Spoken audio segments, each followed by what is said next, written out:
Hey everyone, welcome to the first video of my bullet journal series. Right now it's December 31st, 2018, but for some of you it might already be 2019. In any case, Happy New Year.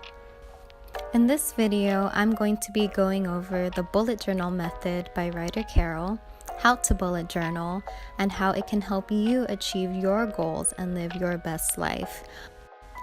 I'm also going to be setting up my 2019 bullet journal, as well as showing you clips of my past bullet journals as examples in this video. So what is a bullet journal? Is it just a planner that you write yourself? Is it a way to track your habits? Is it one of those really pretty decorated notebook / planner / journal things? Well, Ryder Carroll, who was the inventor of the original bullet journal system, says that a bullet journal helps you track the past and order the present so that you can design your future. The bullet journal method will help you accomplish more by working less.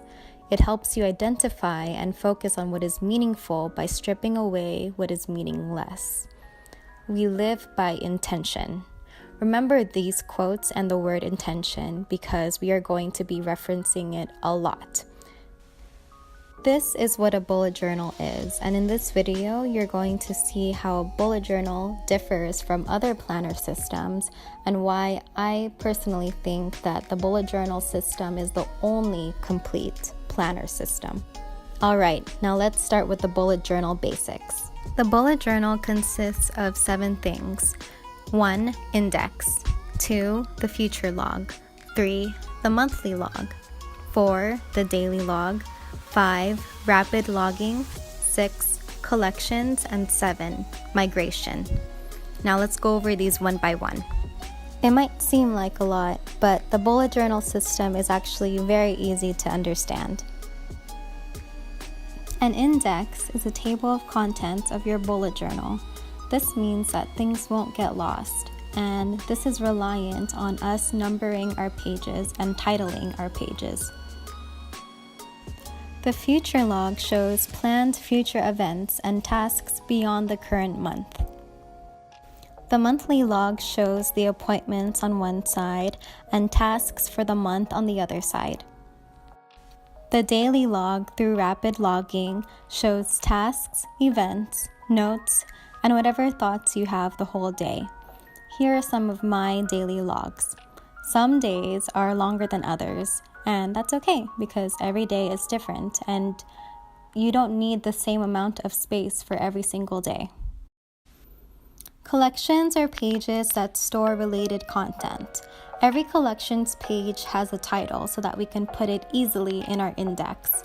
The index, future log, monthly log can be considered as collections. Lists such as books I want to read or TV shows that I want to watch are considered collections. And lastly, migration is what really sets the bullet journal apart from other planning systems. This is the whole identifying and focusing on what is meaningful by stripping away what is meaningless bit of the definition of a bullet journal that I mentioned earlier. So those were the key concepts of a bullet journal. I'm going to go into more detail about the individual concepts in later videos, but for now, I just wanted to give an overview. Now, we will get into how you can start your bullet journal. I'm going to show you how you can start your bullet journal by setting up mine. I've been bullet journaling for 3 years now, and I know what works for me, at least for right now. The first step is to pick the size of notebook. Ryder Carroll suggests to start a brand new notebook at the beginning of every year, but this year I'm not going to do that. I'll be using a regular size traveler's notebook insert that I've already used previously for bullet journaling a few months ago. I considered this notebook as broken in because it already has writing in it. And if you guys watch my previous videos, I need to break in my notebooks to mentally prepare myself to use the hell out of them. I can throw them on the floor, scribble on them, write squiggly lines, but in this case, I just simply already wrote in it. Okay, let's start. If you guys have a bullet journal, you guys can take it out and maybe compare your systems or maybe even add or modify things. If you haven't started a bullet journal yet, well, get a notebook and a pen and we can do it together. I'm going to start with a title page. I don't like decorating my bullet journal, but I will decorate only if I feel like it. I don't hold myself to any obligations because my bullet journal is for use and not for show. This freedom I give myself will help me use this notebook more. Now let's save a few pages for the index. Then the future log. Sometimes I use the future log, sometimes I don't, but I'll make a page anyway because I might use it for planning not only my appointments, but planning projects that I want to accomplish in certain months. We come to the monthly page. We write down the dates, then which day of the week it is. For me, I think of my months in terms of weeks, so I like drawing a line separating each week with Monday as the start. On the other side, we write down the tasks for the month. Next, we write down appointments we already know we have. On the tasks page, this is where we write down goals for the month, but we have a lot of goals, so how do we know which ones to work on? At the beginning of every month, writer Carol recommends doing a sort of brain dump. In his book, he has an exercise called the mental inventory, which is what we are going to do. This is going to let us know what goals to set for this month. So get a piece of paper or another page in your bullet journal and title it as mental inventory. And I personally would write the date on which you are writing it. Also, to those people who think that you don't need a planner or bullet journal because you're not busy or you might not have a lot of appointments, this exercise is for you, and this is a reason why anyone can bullet journal. The mental inventory exercise is from the Bullet Journal Method book. This is where living with intention comes in. We can plan our work and appointments all we want, but we also need to plan things that give our life meaning and gives us a sense of fulfillment.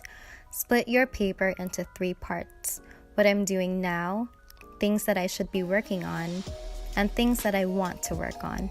Remember, our time and energy are limited. It might not be possible to accomplish everything we want in our lives, at least not at the same time. After filling out these lists, we evaluate each item. We ask ourselves 2 questions about each item. First, does this actually matter? And second, is this task vital?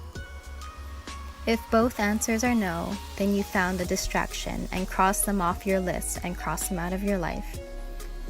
With what's left, the things that you have left are the things that you need to do or your responsibilities, and probably what you want to do. These are your goals. These goals are your inspiration and will bring meaning and fulfillment to your life. Be ruthless when you're crossing out distractions because time is limited and our energy is limited, so we need to fill our time with things that give our lives fulfillment. The things that I listed down for what I'm currently working on are different from the things that I should be working on. So that means that I need to schedule the things that are on the should be working on list, which includes exercising, eating healthy, drinking less sugar, and visiting my parents more. On the list that says want to be working on, I put read more, learn Tagalog, journal daily, ice skate, walk Momo, which is my cat, watercoloring, organizing my playlist, archiving my journals, and working on my YouTube videos. These are things that I want to work on, but not necessarily what I need to work on. Things that I can cross out are learning Tagalog. I'm going to cross this out because as much as I want to learn Tagalog, I can survive without learning it. If I were at the end of my life and I looked back, I don't think I would regret not learning Tagalog. If I spent my time more with building my relationships, being a great youth leader in my church, or helping people through my job as a nurse and just helping people as friends, learning Tagalog is lower on that list. And so I could afford to cross it off. So in this exercise, I ruthlessly crossed out the distractions in my life. If they really matter to me, when I do this mental inventory in the future, I'll write it down and maybe I won't cross it off then. So now I'm going to put these goals into my monthly goals for January 2019. Next, I'm going to set up my weekly log. I title the top of the page the week that I'm covering, and I usually do some sort of table with a overview of all of my appointments and tasks that I want to do on a specific day. Having a weekly log is something that is not in the original bullet journal method by Ryder Carroll, but I found that I love looking at my week as a whole. I don't mind having to rewrite things in my daily log that I put in my weekly log. I find that this really helps me focus. I will also be using the Jibun Techo to help me in planning my week. Last year, I tried using the Jibun Techo as my main planner, but I went back to bullet journaling. So this time, it's going to be an addition to my bullet journaling. It's going to help me block out my time. Since I'm a nurse, I literally don't sleep every night, so I have to actually plan when I'm going to sleep. And it will also help me with my time management so that I can schedule tasks for certain hours of the day, and I'll be able to fit in all the things that I need to do as much as possible. Next, I'll write down my daily log using the rapid logging that I talked about earlier.